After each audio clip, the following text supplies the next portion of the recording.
कपिल जी एक बात बताऊं आपको, सन 2006 की जब हम पढ़ा करते थे, मैं कक्षा 5 में पढ़ता था, स्कूल का टाइम था 10 बजे और मैं स्कूल जाने के लिए तैयार हो जाता था 7 बजे।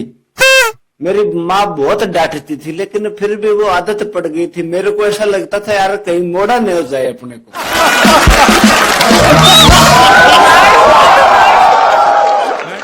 और जब हम कलेव करके जाते थे, अब कलेव आप तो समझते नहीं हो, कलेवा किसको बोलते हैं? आप तो नाश्ता समझते हो, नाश्ता।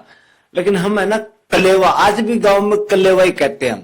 तो हम सुबह सुबह कलेवा करके जाते थे, दही उसमें बाजरे की रोटी चूर के ऐसे 2-3, फिर उसको है ना खा के फिर जाते थे हम। फिर स्कूल जाते थे ऐसे झोला टांग के, झोले के अंदर गुदड़ी होती थी। गुदड़ी आप जानते हो? गुदड़ी मतलब नीचे बिछाने के लिए जो होता था ना, वो हम तो कई बार सीमेंट का कट्टा भी ले जाते थे।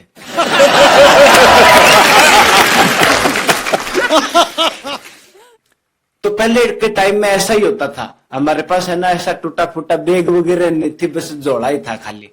वो लेके हम जैसे स्कूल पहुंचते थे, घर से तो 7 बजे निकल जाते थे, लेकिन स्कूल पहुंचते थे 10 बजे।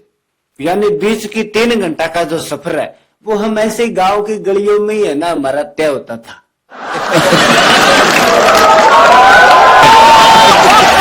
और कपिल जी जब हम 10 बजे स्कूल पहुंचते थे तो हम जल्दी क्यों जाते थे पता आपको? नहीं पता, मैं बताता हूं। जो पहले क्या होता था, घंटी बजाने का बड़ा शौक था। मास्टर साहब को हम है ना ऐसे वेट करते थे, यार मास्टर साहब कब बोले कि हाँ टिंगरो घंटी बजाओ, पहली घंटी, फिर दूसरी घंटी होती थी ना तब प्रार्थना बुलाते थे। तो वो घंटी बजाने के चक्कर में हम सबसे पहले जाते थे।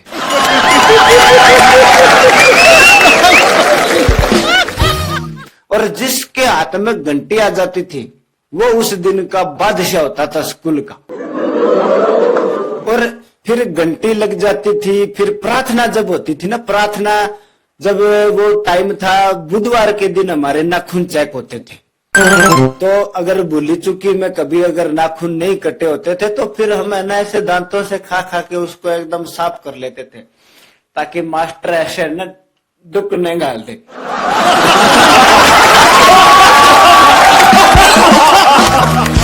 और कपिल जी जब ये सब कंप्लीट हो जाता था, उसके बाद में जब हम कक्षा के अंदर जाके बैठते थे ना, तो बाहर जूते खोलने पड़ते थे रूम से बाहर। फिर अंदर जाके वो जो झोला होता था अपना, जैसे बैग मानो आप, तो झोला होता था, उसमें से वो अपना कट्टा निकालते थे, और जिसके पास गुदड़ी होती थी वो गुदड़ी निकालता था, और वो निकाल के फिर बिछाता था, उस पे बैठते थे, आगे झोला रखते थे। ऐसे हमारे को है ना सर्दी लगती थी, हम ऐसे ऐसे जूझते थे। कोट वगैरह कुछ था नहीं, ऐसे फटी सी कोई गंजली होती थी, उससे पाला कहां डटने वाला था।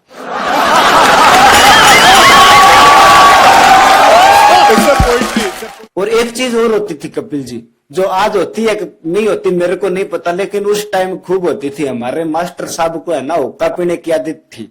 छोटी सी ओकटी रखते थे। ओकटी आप समझते हो, जैसे बड़ा होता है उसको हुक्का बोल देते हैं, और जो छोटी सी होती है ना उसको ओकटी बोलते हैं। तो हमारे मास्टर साहब ओकटी रखते थे, बोलते थे कि जाओ एक जना जाके और इसमें आग टेक के लाओ, खीरे टेक के लाओ।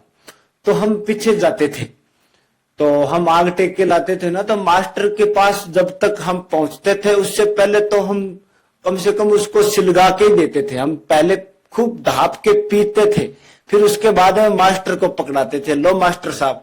मास्टर साहब भी बोलते थे, साले तूने इसमें धुआं तो पहले निकाल दिया, अब क्या पिए इसका। फिर वो मारते भी थे, लेकिन वो मजा भी था, उस टाइम अलग ही मजा था।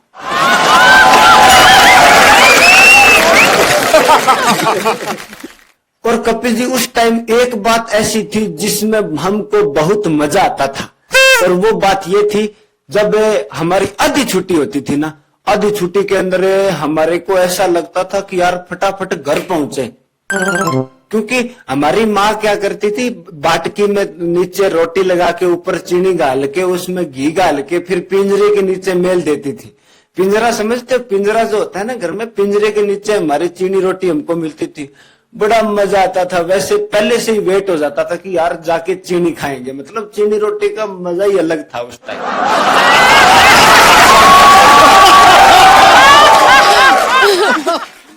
और कपिल जी जब हम चीनी रोटी खा लेते थे उसके बाद में कई बार तो ऐसा होता था, हम सुबह नहाके नहीं जाते थे ना, तो आधी छुट्टी में नहाके जाते थे। हम सुबह ऐसे ही हाथ मुंह धोगे सिर भेगे चले जाते थे, मास्टरों को बेरा ही नहीं पड़ता था।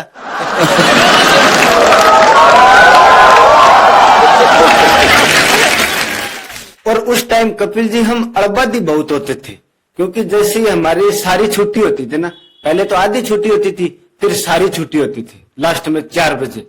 तो सारी छुट्टी होती थी तब हम क्या करते थे, जैसे स्कूल से बाहर निकलते थे ना, तो जो अपना झोला होता था उसमें से पट्टी निकालते थे और ऐसे फेंकते थे कूंट पकड़ के, तो वो बहुत ऐसे तिरछी तिरछी ऊपर जाती थी फिर नीचे आती थी। मतलब तो उसके सिद्ध में अगर कोई आ जाता था तो किसी के चोट वगैरह भी लग जाती थी, तो फिर उसके घर वाले ओलमा भी लेके आते थे। तो पहले के टाइम में ना ओलमा भी बहुत लेके आते थे।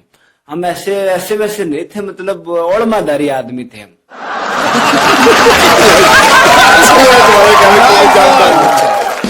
और फिर जब हम घर पे आ जाते थे तो घर वाले गोना चराने के लिए भेज देते थे। गोना चराना समझते हो, मतलब बकरियां चराने के लिए हमको भेज देते थे। और फिर शाम को आते थे, और शाम को आने के बाद में लाइट वगैरह की कोई सुविधा नहीं थी, तो चिमनी का जो चानना होता है ना, उससे हम पढ़ाई करते थे। चिमनी का चानना तो आप समझते हो, चिमनी होती थी ना, उसकी लाइट से हम पढ़ते थे। तो बहुत फोड़े पड़े थे हमारे में, मतलब ऐसे वैसे हमें ना इतने बड़े सक्सेसफुल आदमी नहीं बने, बहुत फोड़े पड़े हमारे में।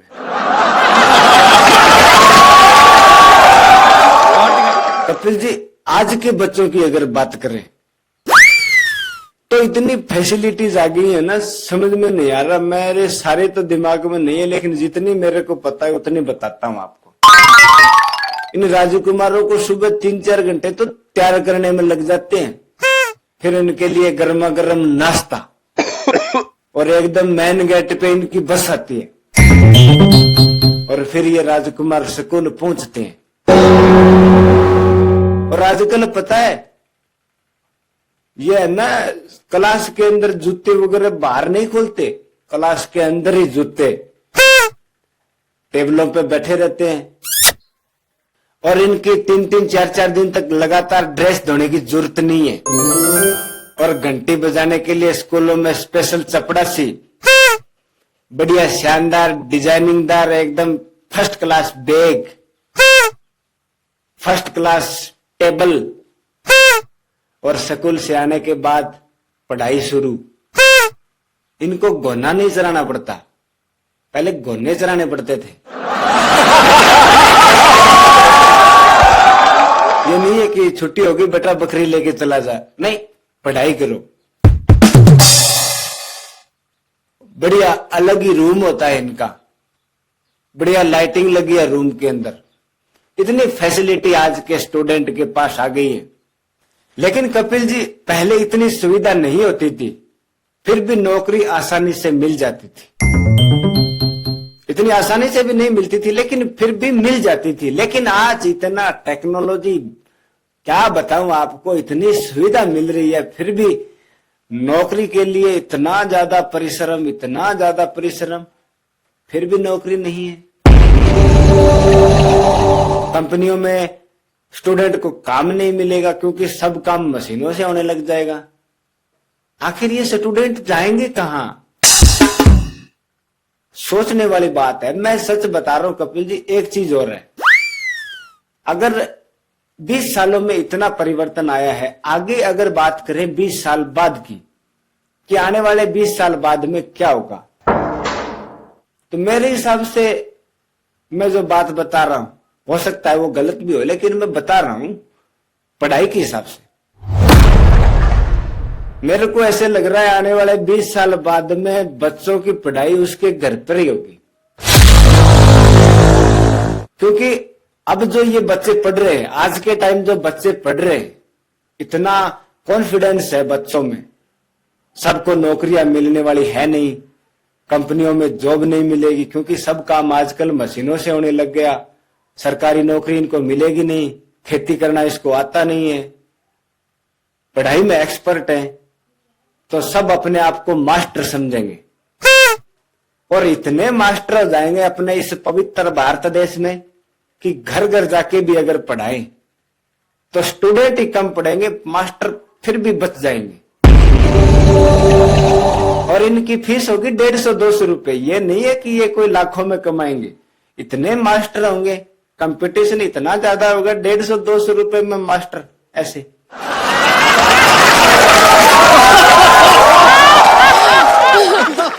कपिल जी एक बात सच बता रहा हूं मैं। अब बहुत सारे लोग ये कहेंगे यार ये तो दारू पी के ऐसे बकवास कर रहा है, फालतू का ज्ञान बांट रहा है। कपिल जी मां कसम में दारू नहीं पीता, मैं सिर्फ बीड़ी पीता। सॉरी बीड़ी नहीं, टोटका, बीड़ी का टोटका। आई एम ए टोटका लवर।